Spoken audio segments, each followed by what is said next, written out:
Alright. Woo! Oh, wait. Is it recording? Is it good? Here we go. Thanks, Ronnie. How about a hand for Miss Ronnie Lincoln? Veronica Lincoln. Right? The wonderful, the lovely, the tiny Joey Valdez. Ay, sorry, ano na pala ang pangalan mo? Jasmine Vasquez. Jasmine Vasquez. Sorry. Okay ka lang? Yeah, so, may continuity kasi talaga dito eh. Dito na nung iba sabi na 25 na raw yung bigas by this time of year. 25 na, whoa! Yung nangyari yung sa past life ni Jasmine eh. Yun kasi yung binoto ng ex niya eh. And of course, my favorite si Ninong Reyes. Ay, si Big Julius pala to. Thank you everyone for coming out here. Thank you, man. Thank you, Crossroads, for having us. Thank you, OJ and the team for helping us out. And thank you, all of you, again, for coming out. Binrin niyo yung ulan. Woo! Kapagod, inom lang ako ah. So, andito ko yung tita ko, tsaka pinsan ko. Huwag niyo ako susumbong kay mama. Tubig lang to ah. Brown yung bote. Ba talagang sarap, tamang lakas ng Red Horse Beer. Alright, alam ko yan kasi ako yung isang creative sa advertising agency. At yun po ang tawag nila sa mga anak na mahilig sa arts, pero hindi sinuportahan ng magulang. Creatives. Kasi syempre, pag supported ka ng parents mo, ano ka? Artist. Pag ang galing mo pa, national artist, pero hindi creatives lang. In fact, sa industry namin, wala sa aming sinuportahan ng magulang. Meron kami creatives department. Yay! Kami lang yung nag-uututan sa isa't isa.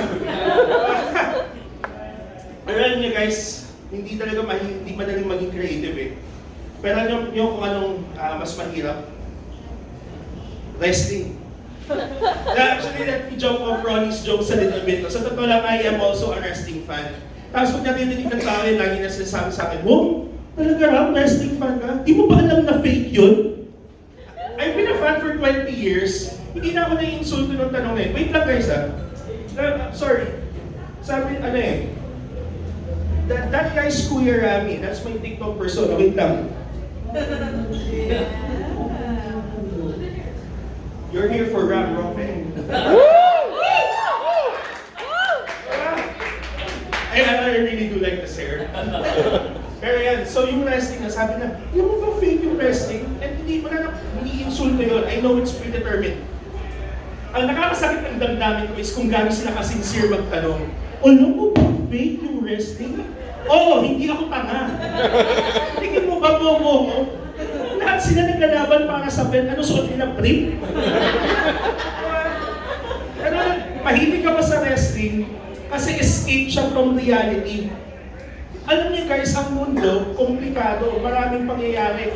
Nasa bike lane ka na, binunggo ka na ng kotse, ipinalukan ka na, ikaw pa rin yung may kasalanan.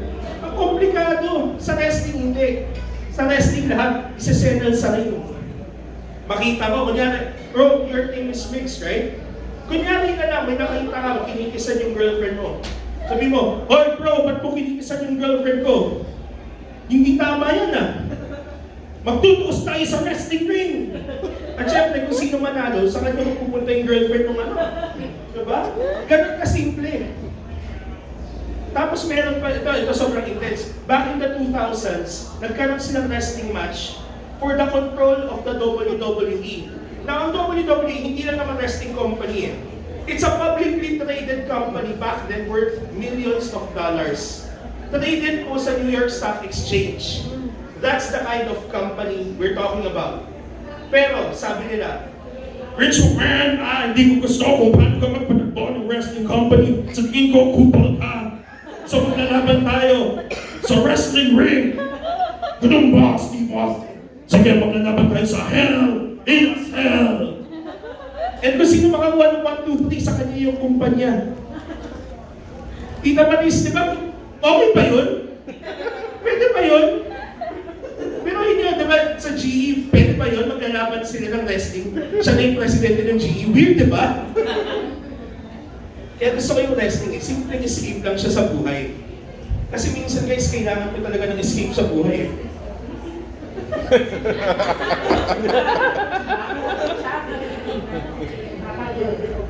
Nag-break up kasi kami recently ng girlfriend ko. By recently, I mean over a year ago. And it still hurts! Lahat pa rin ng kanta tungkol sa kanya ay nakapobo! Pero lahat pa rin ng kanta tungkol sa ex ko. Pero niya ang if it's raining in Manila, hindi ka ba nilalamig ako, single ako eh. Diba? Kaya nag-YouTube ka, 8,7,000 Jollibee. Dati nagpapasaya sa amin, Chicken Joy eh. Ngayon, wala na. Pinaka-awkward pag nasa gym ako eh. Enter, jumbo hotdog, kaya mo. Hindi ko kaya yung jumbo hotdog niya. Parang mali, no? Very much true. Pagdating sa date, pagdating sa breakups, every song is about your relationship or what used to be your relationship. Kaya mahirap. It's almost as if mahirap din maging single. My tita Marisa is here. Can we give a hand to my tita, please? She goes to a lot of my shows. Sobrang supportive. Buti pa yung tita ko yung tatay ko, never pa nanood eh. Ay, huwag sabihin sa daddy ko yun, ha? Pinabayaran pa niya yung iPhone ko eh. Pero hindi, mahirap talaga maging single. Lalo na ngayon, I am in my 30s. And medyo awkward na mag-Bumble tsaka Tinder. Kasi wala na akong mapagyayabang eh. Dati na meron pa, hindi pa ako ganito kalaki, okay pa, parang... Kasi I figured out, actually my friends in college would do this. I don't know if it were with you guys. Pero may friend ako na, really sorry pero this person is gay kasi. And he's gonna call me, Kuya Ram, tara. Wala akong magawa judge tayo ng profile sa Tinder. Oo. We have a friend named Dan, he could call us out and say, come on, let's judge people on Tinder. And hanggang ngayon single pa rin siya. Single pa rin ba siya? Hindi na! Oh! So, moral of the story, maging judgmental tayo lahat. Anyway, so mahirap maging single kasi sa Tinder ginajudge ka by your looks. I tried going on Reddit. Sa Reddit kasi meron silang parang classified ads. So pwede mo lang ilagay in text form. Ang hindi ko in-expect is, marami palang Reddit user, parang artisanally made by God. Like ganun pa sila kaganda. Kasi ganito yung mga naghahanap ng lalaki nila. Hi, I'm a Chinita, 5'2", probably I'd say an 8 out of 10. I'm looking for a guy who's coming from the big 4, kailangan 6'2" pataas, ha, preference ko lang. And kung pwede sana normal BMI. I'm sorry, ano ulit? Normal BMI? Oh, normal BMI, what are you trying to say? Ayaw mo sa mataba? Ay, hindi ko sinasabi yun. Gusto ko lang normal BMI para healthy. Bakit? Pagpayat pa, tatanggihan mo? Sige, normal BMI, bakit? Sinasabi ko lang dito guys, if you're going to be a judgmental bitch, panindigan mo naman. Yung mga lalaki nga talagang walang yung mga lalaki sa Reddit, mas malupit. Sila naman, hindi sila maarte. Sobrang honest lang nila. Promise, masusuka kayo. For the women here, I'm sorry, masusuka kayo sa mga lalaki sa Reddit. 22-year-old virgin, please, tanggalin nyo na to sa akin. Kailan sila maghanap? Looking,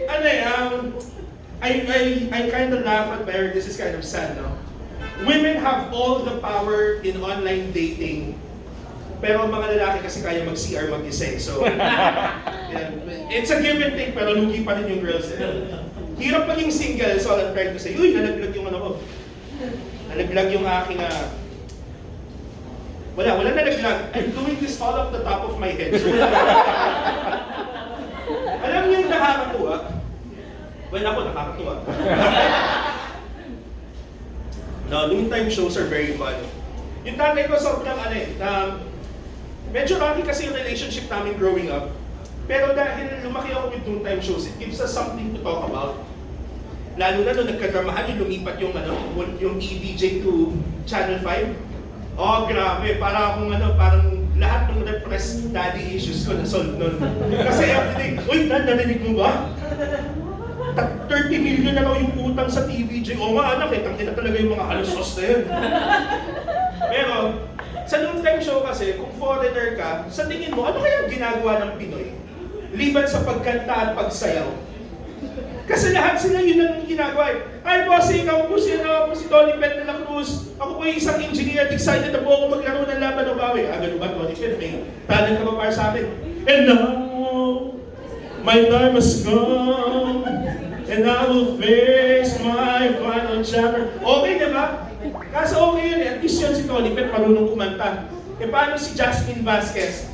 Hi, bossing! Ako pa si Jasmine Vasquez at excited pa ako mag-girl. Sige, ano talent mo, Jasmine Vasquez? And now! My time has come! Sige, maglaro ka na lang, Jasmine. Okay na tayo nun. Pero hindi lang yun eh, di ba? Yung iba talaga nagsasayaw, ang galing. Ay, bossing, ako si Junjun Veneracion. Tanong po, ang talent ko magsasayaw. Tapos like, ano ba to? Lahat ba ng matres sa Pilipinas may choreographer o vocal coach?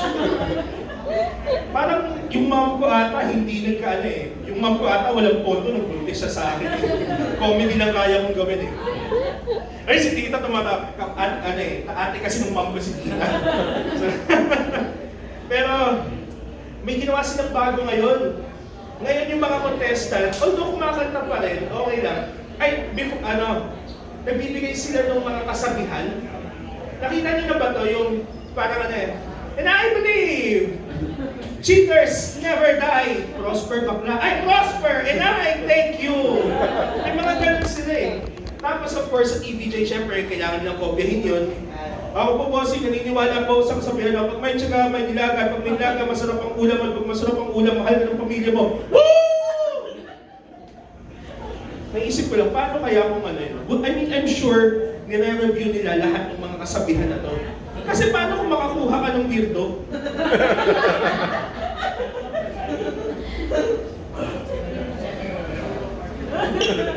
Ay, bossing, ako po si Wilfredo de Jesus.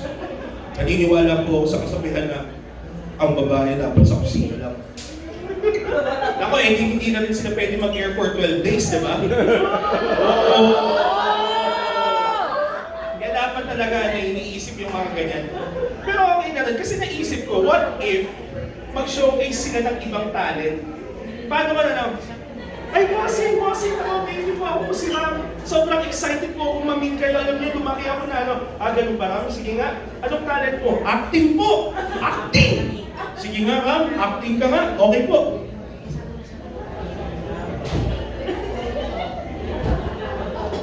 Ram, ano yung ginagawa mo? Bossing, kuma-acting po ako. Parang nakatayo ka lang eh. Hindi, bossing, kita niyo, di ba? Pagpasok kanina, excited ako maming kayo. Pero out of the blue, nag-craft ako ng character na walang pakialam sa inyo. Para kung makita nyo ang aking acting range. Ganun ba? Ayaw ka, maglaro ka lang. O kaya, paano mo ma-display ang talino in such a short amount of time? Pasok ka, ay, bossing ako po si Rami. Rami, rinig ko, magaling ka sa math. Hindi, mabilis po ako sa math. Sige nga. 212 divided by 15. 7. Mali yun, Ram. Pero mabilis, di ba? Ayun ka talaga. Tingnan, doon ka na, maglaro ka na. Pero guys, sa totoo lang, medyo childhood dream ko kasi maging contestant sa isang noontime show. So, naisip ko, meron akong mga sample kasabihan. Pwede ko ba i-share sa inyo? Mga sample kasabihan ko? Yung una kong kasabihan. Ay, bossing, thank you po. Naniniwala ako sa kasabihan na kapag malamig ang panahon, tipid sa sabon! Okay! Ba't kayo naniniwala? Di kayo naligo, no? O, saan tayo? May di naligo dito. Tapos yung sunod quiz, bossing, naniniwala po ako sa kasabihan na pag si tatay may manok sa laban, may anak siyang pinababayaan! Woo! Sabon! Guys, sa totoo lang, mahirap yan. Huwag kayong malulong sa sabong. Kasi nakita niyo yung mga jokes tungkol doon. Ito, hindi akin to, pero diba nakakaawa sila. Ay, ako po si Wilfredo de la Cruz. Dati po akong may-ari ng bahay at 3 apartment. Ngayon, nagre-renta na lang. Salamat, isabong. Wag ganon. Sumusugal lang dapat sa pag-ibig. Ayun. Visit. Let me tell you that again. Sumusugal lamang sa pag-ibig. Yes. Kaso minsan natatalo eh. Kwento ko lang sa inyo. So last month, may nakamatch up sa Bumble. Ayos, di ba? Sabi ko mistake eh. Sabi ko sa inyo kanina, wala na akong pagyayabang eh. Nag-Bumble pa rin si Mano, si Tanga eh. Hindi Bumble ako. Wala pang isang araw, nag-I love you na sa akin. Wala pang isang araw, babe na tawag sa akin. Eh kaso, ano ko eh, practical ako tapos sabi ko, I'm sorry. Malaki ang ibig sabihin ng mga salitang yan, hindi ko pwedeng gamitin yan right now. Hindi pa tayo magkakilala. Sabi niya sa akin, sumusuga lang naman ako sa pag-ibig sa app na to eh. And I'm all in. Ikaw ba? And ladies and gentlemen, mabait po ang magulang ko pero they made this one fatal mistake which leads to me saying the wrong thing to this statement. Ako po ay pinag-all boys Catholic school ng magulang ko. Which means para sa akin, treasure ang affection at approval ng babae. So nung narinig kong merong girl na all in sa akin, sabi ko, sige, babe. Basically, in the end, ako pa yung naging sugar daddy. Pero wala naman ako nakuha, so siguro daddy na lang. Pero hindi na naman ako nag-enjoy, so siguro dad na lang. Kasi guys, 7,000 din yung nawala sa akin dun ah. Pero yung sasabihin niya sa akin, wala kasi kaming pambayad ng tubig eh. Eh syempre, mabait akong tao. All boys Catholic school. Okay, ibig sabihin, depraved ka sa affection, pero maganda ang moral compass mo. Basically, may perang tanga. So yun yan, wala naman ng 7K. Yun lang, yung moral story lang is, pag sumusugal tayo, minsan nananalo, minsan natatalo. Basta nag-enjoy. Kasi hindi nga pala ako nag-enjoy ng solo pag-pagsasabi ko ba. Anyway, ano eh, hindi lang talaga sa online dating natin kailangan mag-ingat. Kailangan rin natin mag-ingat sa mga online seller. Wait lang. Woo! Iba talagang sa dapat nakastama ng Red Horse Beer. Pero gusto ko talaga yung slogan na yun. Sa ano kasi, sa online seller, minsan kung ano na yung ginagamit, kung ano na yung sinasabi nila, aminin ko sa inyo, the reason hindi ko masyado ginagamit yung Kuya Rani these days. May gumamit ng image ko para sa isang fake slimming pill. Na ako dati yung mataba, tapos pumayat siya. Pero yung pumayat siya, kung siya naging chinito. So hindi ko alam kung miracle pill ba to, slimming pill eh. Anyway, the other day na nasa TikTok ako, and okay naman, parang okay itong produktong to. Binibenta niya, hi guys, ano, kung nagpapataba kayo, okay to, try nyo. And yung picture, siya talaga.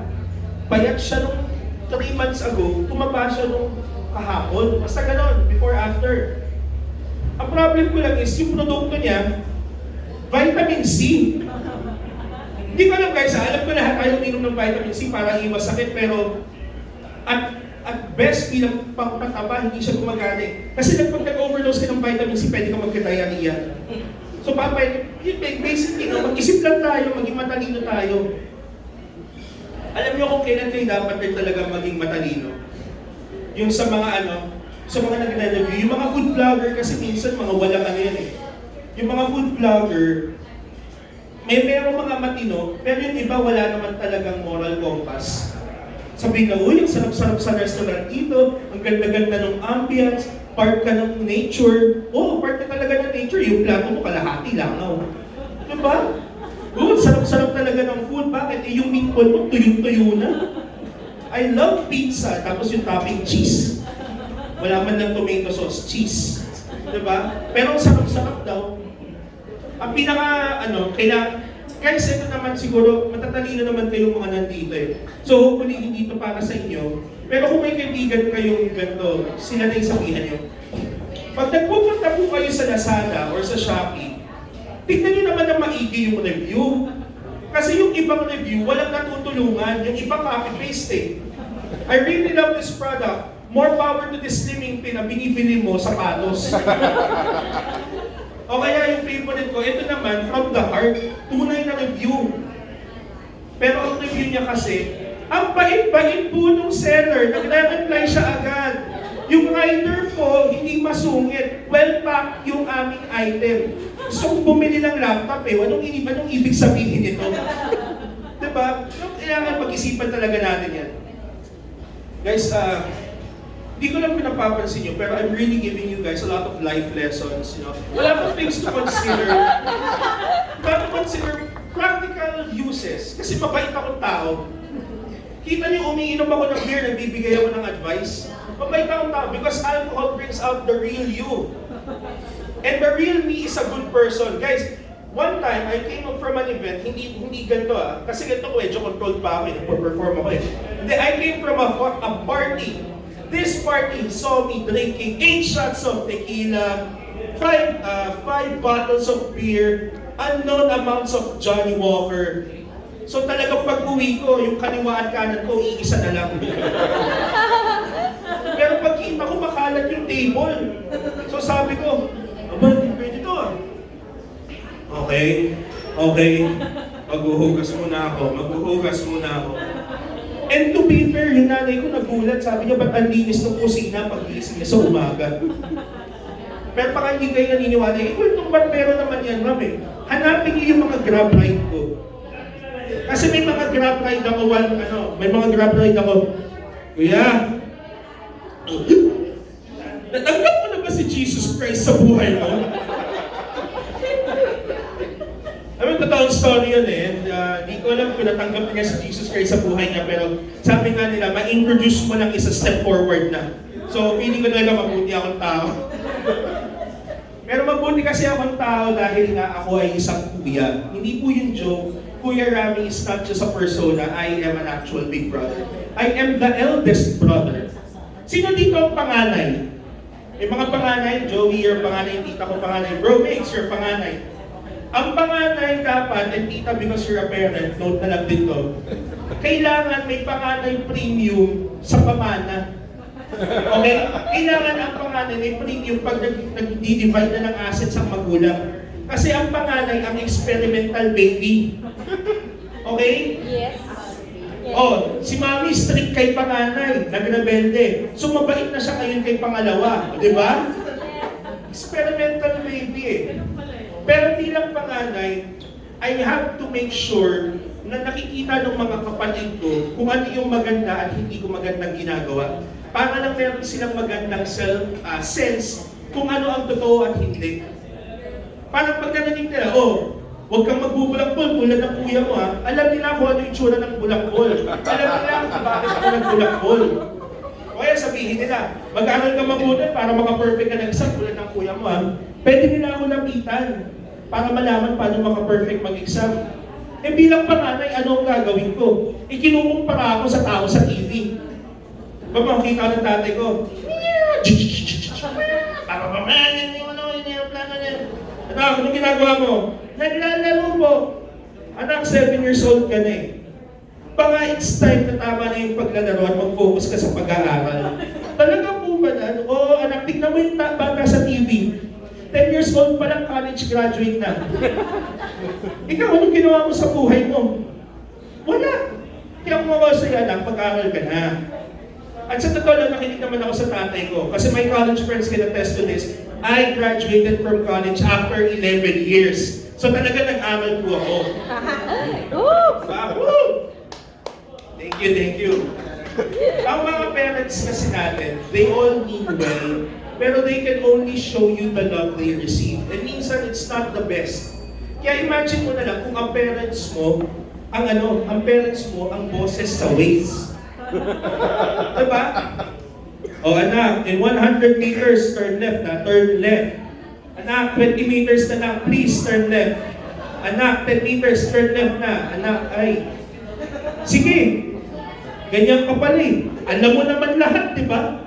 Huwag mo naman pilipin yung graduate ka na, di ba? May pinag-aralan ka na. Sasagot ka pa.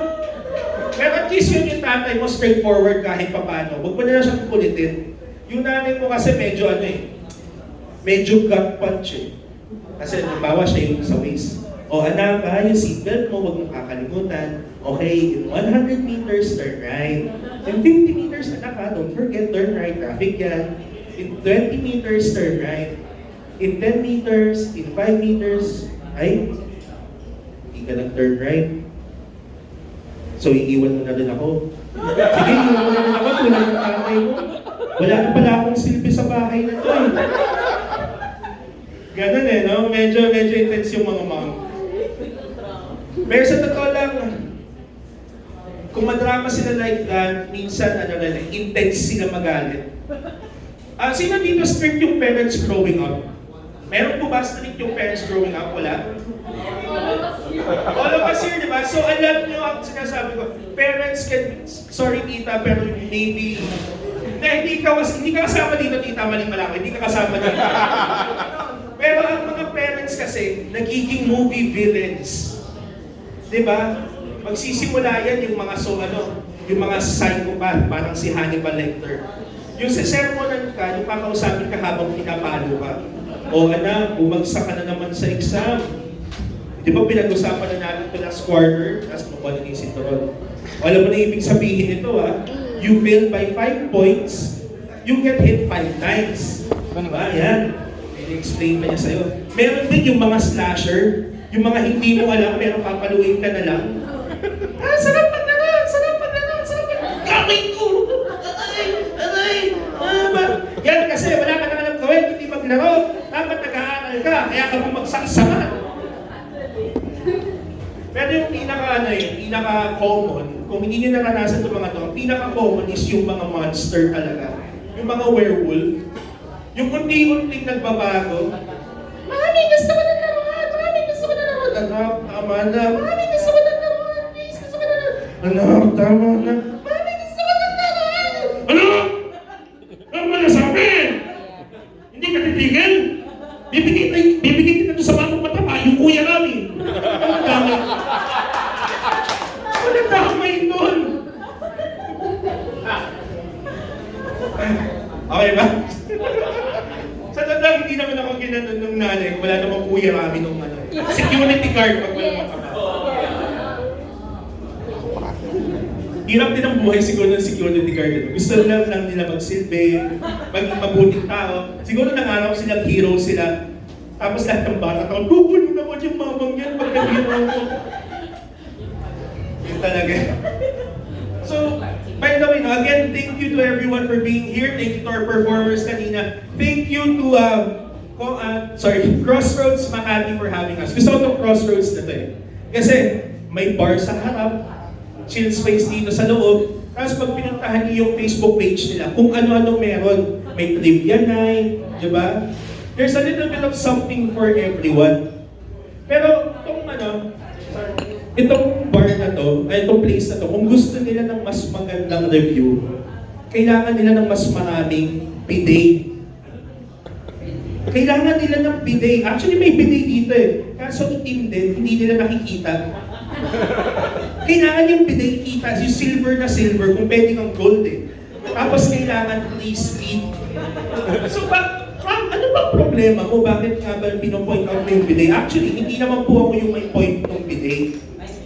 Lahat lang talaga ng kilala kong matatanda, pag kinakamusta ko, kung kumusta yung kain na sa isang restaurant, iisa lang ang sagot nila. For example, I'll just use your name, Ronnie. Pero Tita Ronnie, nakita ko kumain po kayo sa Din Tai Fung. Kumusta pagkain doon? Ay, naku, Ram. Ang ganda-ganda sa Din Tai Fung. Merong bidet. Ang linis ng CR. Hindi mabaho. Tapos yung bidet talagang ang linis ng pakiramdam ko paglabas. So, Kuya Maya. Si Kuya Yo, tita sabi mo kay Kuya ko, sabi ng, Kuya, big tip lang para gumanday ka ng ganyan, ramihan niyo yung bidet dito Actually na nakakatawa, may kilala ko, sobrang believe siya sa power ng bidet. Meron siyang portable bidet. Ang problem ko sa portable bidet, mukha siyang sports drink bottle. Napaka-specific kasi ang sports drink bottle, tulad ng portable bidet, may soft plastic bottle na katawan, may twist cap na body, twist cap na cover, tapos may bendy straw sa dulo. Ang pinagkaiba lang, yung sa bidet walang takip, yung sa sports drink may takip. Imagine mo na nagpa-basketball ka, tapos, shit, pagod ako dun Pakayon na. Kung siya ng tubig to, yung bidet! Diba? Tapos yung nanay niya nasa CR, no? Get? Kita-kate pala yung laman. Eh sabi nila, clean jokes ha, wala akong kababuyang sinasabi. Kayo nag-i-imagine nun. Pero ano so yun nga, I like how Crossroads presents itself. The branding is very nice here. Alam niyo, important talaga yung branding. Sabi ko naman sa inyo, I work in advertising. And branding is very important. Let's take a look now. Pag hindi mo kasi pinag-isipan yung branding, you can get into a lot of trouble. For example, CDO Fantastic Young Pork Tocino. Sarap ng young pork. Pag yan hindi mo na pinag-isipan, it can go quickly to CDO Fantastic Young Pork Tocino. Ang sarap ng bata. Parang mali. Pero ang favorite example ko ng magandang quality ng branding or gandang classic branding is fast food, Jollibee and McDo. Because sa Jollibee, alam mo pangmasa siya eh. Bida ang saya. Pagbukas mo pala ng pinto, hello ma'am sir! Tapos talagang ang daming bata nagkukulitan sa loob ng It's for everyone, it's for the kids, it's for the masses. Ang McDo naman, hello? Yan, okay. Ang McDo naman is for the people na ayaw umamin na masa sila. Mga piling buntis. Kaya nga yung slogan nila, love, gusto, wow, konyo. Hindi lang yun. Ngayon, hindi ka na rin ginigreet ng hello ma'am sir sa McDo. Babatiin ka na lang ng kanilang touchscreen kiosk. Oh, di ba, social? Ganun ang branding. Alam mo kung anong pinunta mo. Kasi parehas lang naman ang binibenta ng McDo at Jollibee eh. Hamburger, spaghetti. Pero yung sa Jollibee, pamasa kasi Chicken Joy, yung burger. Sa Burger McDo, social talaga Burger McDo. Alam niyo yung isang brand na kailangan ng konting tulong sa kanila, isang chain na kailangan ng tulong sa branding nila, Mang Inasal. Pero sabihin, hindi Ram, okay ang Mang Inasal. Alam namin siya for their only rice, alam namin siya for their masarap na chicken inasal. Hindi. Kasi some people like to feel good when they do their consumerism. Diba, pag bumibili ka, gusto mong feeling mo nakakatulong ka sa environment. Kaya ang daming bumibili ng vegan products. Kasi feeling nila hindi sila pumapatay ng hayop. Pero we all, anyway. Pero yun nga, Mang Inasal really can uplift your spirit if you know the truth. Kasi if napansin nyo sa Mang Inasal, lahat ng tumutulong sila sa mga disabled people. Lahat po ng kanilang anti-rice server ay bingi. Nakakatuwa, di ba? Lahat ng anti-rice server nila bingi. Kuya, extra rice! Kuya, extra rice! Kuya, extra rice! Tapos pag hindi ka pa naginisip, walang taong nagalit sa nagdadala ng extra rice. Kuya, di ka rito. Kuya, dito ka muna. Di ba ginagabayan pa sila? It's such a community effort. Kuya, dito ka lang ha. Isa, dalawa. Isa pa kuya. Ayan, tatlong ka na. Okay, thank you. Sige kuya, dyan ka na. Kung gusto nyo makatulong sa mga disenfranchised at disabled people, please pumunta kayo sa Mang Inasal. Pero so that's one. It's a very easy thing to solve. Mang Inasal. Binubusugan siya, binubusog ang puso. O, di ba? Pwede. Guys, wait lang. Wait lang talaga. This next franchise really sinira nitong ulo ko. Sabi ko sa inyo naman, dinadepress ako dahil sa ex ko kasi nungalingan yun.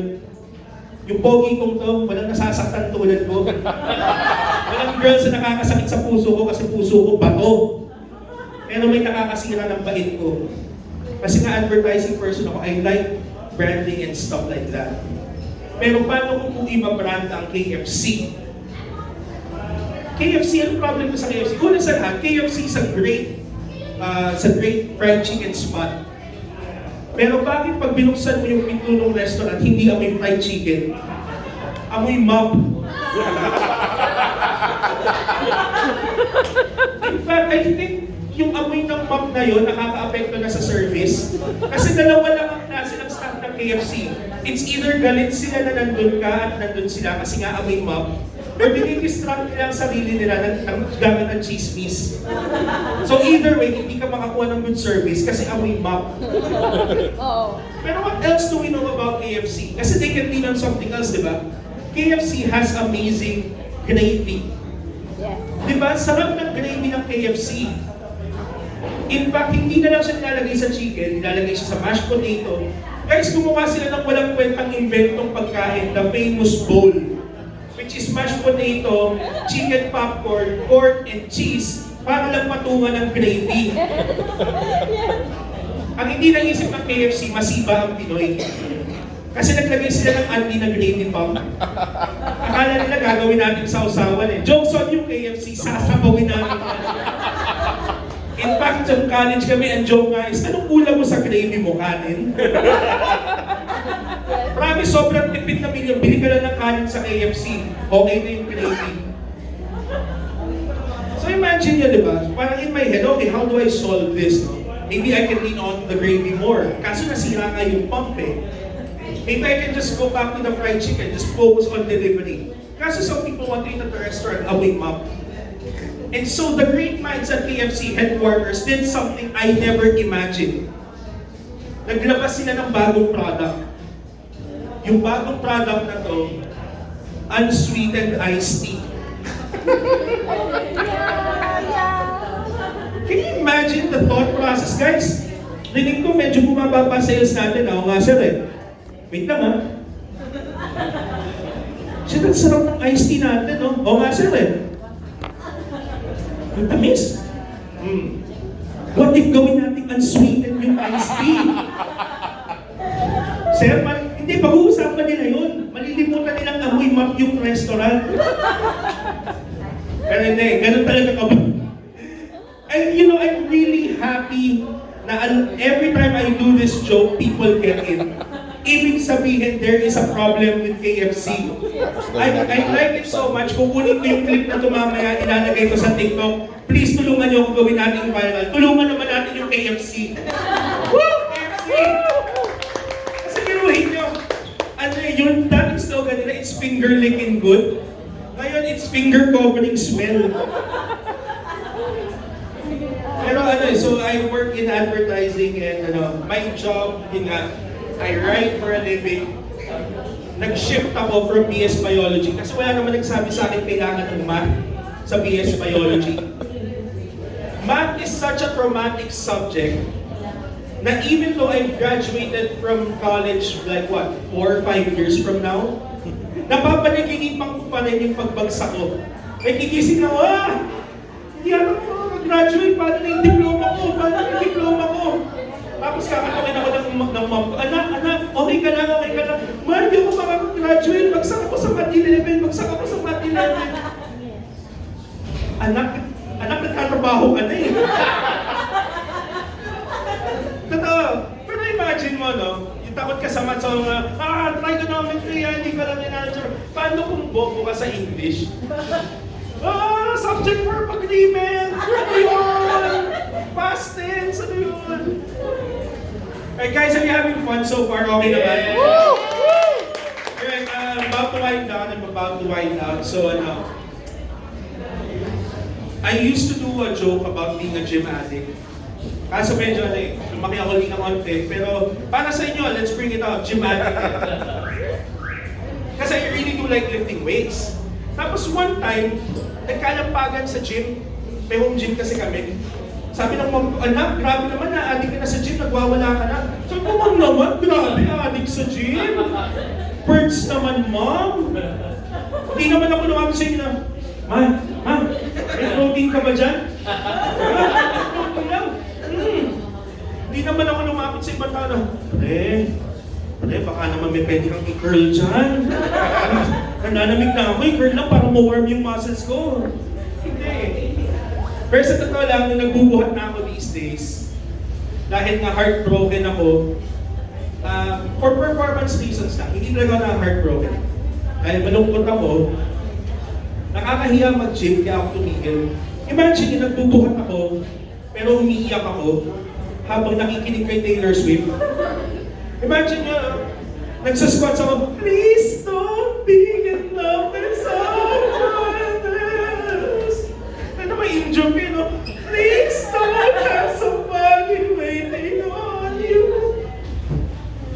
love Taylor Swift kasi she sings sa Whitefield.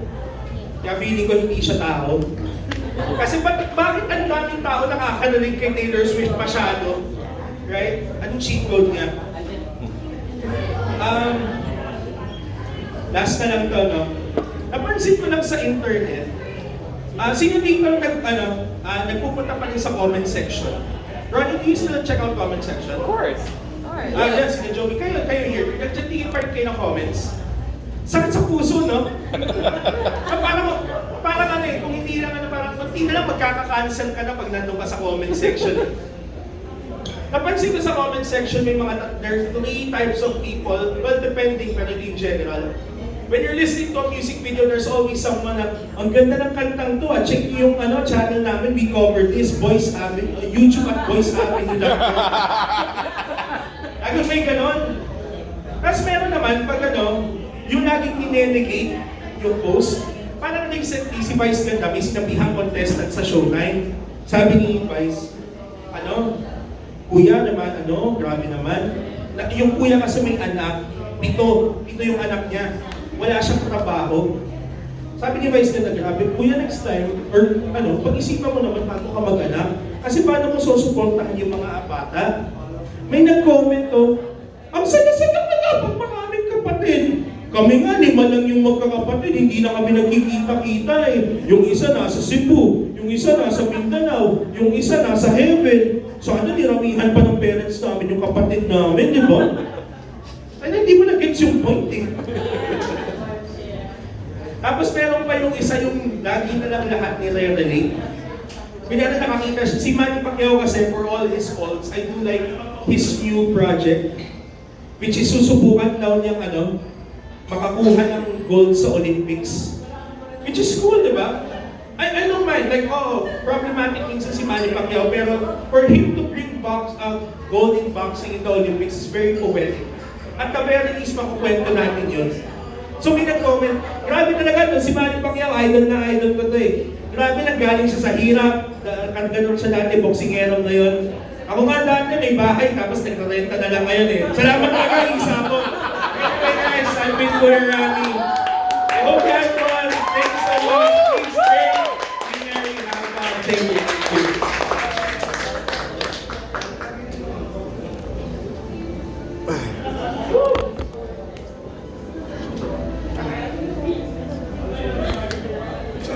Hindi ko na kayo nabati in the end, sorry. Huh? Hindi ko na kayo nabigyan ng in the end. That's all good. It's all good. Woo! Congrats. Bro. Nice one. Congrats. Yes. I can totally see the waist thing as a video. Which one? The Yeah. waist thing as a video. Like, he should make that video. Nagmamaneho It would actually work well as a skit. Yeah. Alam mo Oh, yung, yeah. Michael Learns to Rock and your music,